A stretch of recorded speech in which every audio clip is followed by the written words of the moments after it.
Well, Vryn, the oracles come to the mountain, or whatever. No, I am the oracle. And you're the mountain. It's always nice to see you, of course. This is, we're talking to Burma Road Tyres, Mr. Tyre. Michelin. Up here in Kandala. And there wouldn't be much that he doesn't know about tyres. Isn't that right? Well, plus my business partner, Mr. Reed, over here as well. Yep. You don't need me if you break the camera. And business partner's a little introverted, as opposed to Mr. Evans, who's a little extroverted. Now, come on, we haven't come up here to waste time. What we want is your view of the world today, Mr. Evans. Well, I see. And bearing in mind that this could very easily end up on YouTube, and you'll have an audience of the world. It's unfortunate, Brian, isn't it, that the world is in such conflict, even starting from our own country, nationwide and domestic environment. We are in terrible, terrible, conflicting times. We've gone through World War II, which we still be kept reminded of by certain sections of the worldwide community raving on about this, that or the other. There's far worse going on now, and it's never stopped. Well, I was thinking, because just before we had a little conversation about how there's so much misinformation, and if you like, we could just be blunt about it, so many lies told to us, and I don't see how in the end it really helps. You know, the politicians don't tell us the truth. Well, I think when you see... And the media doesn't. Well, I think the media tries to actually skew people's thinking. I think we as New Zealanders, sorry for the noise, but there's roof That's all right. work going on. We as New Zealanders are either totally punch drunk when it comes to politics, or we're more besotted about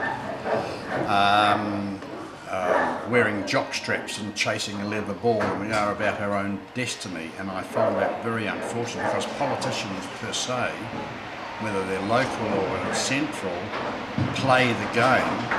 And when it's sport, be it a yacht race or a rugby game or major event, you'll find that they will do things through legislation or run things through city council meetings and take our attention off, because our attention is away from the ball.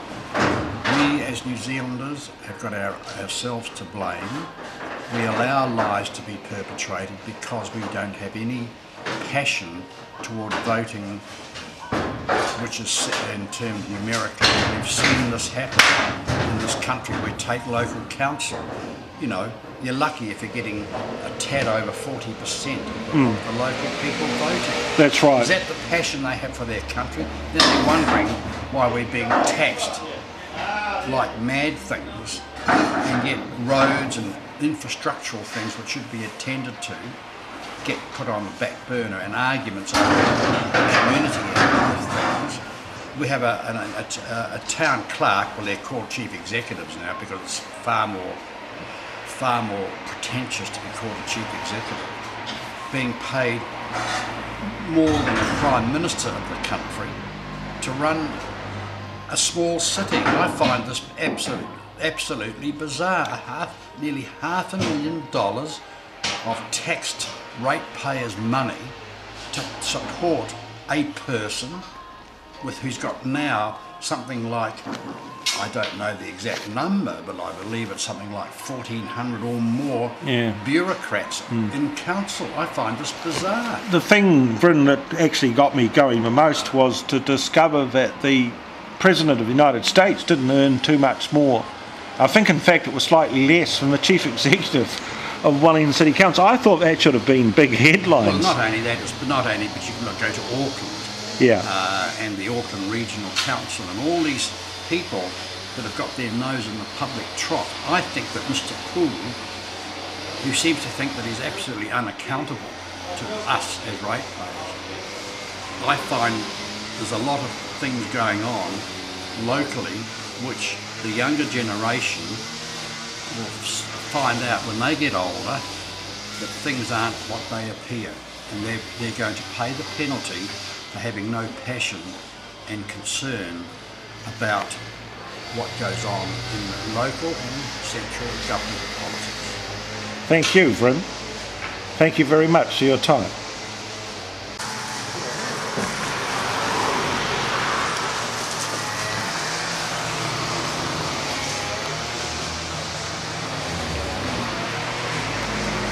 So, we've been talking to Mr. Vryn Evans at Burma Road Tyres, Kandala, Wellington, and he has a view of what is happening now, and I think we'll put this on YouTube just to let everybody know that we're democratic, we believe in free speech, we like people to say what they think.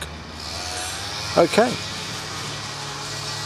and if you're up this way, this is a very good little tyre shop with people who are very much driven by ethics and values.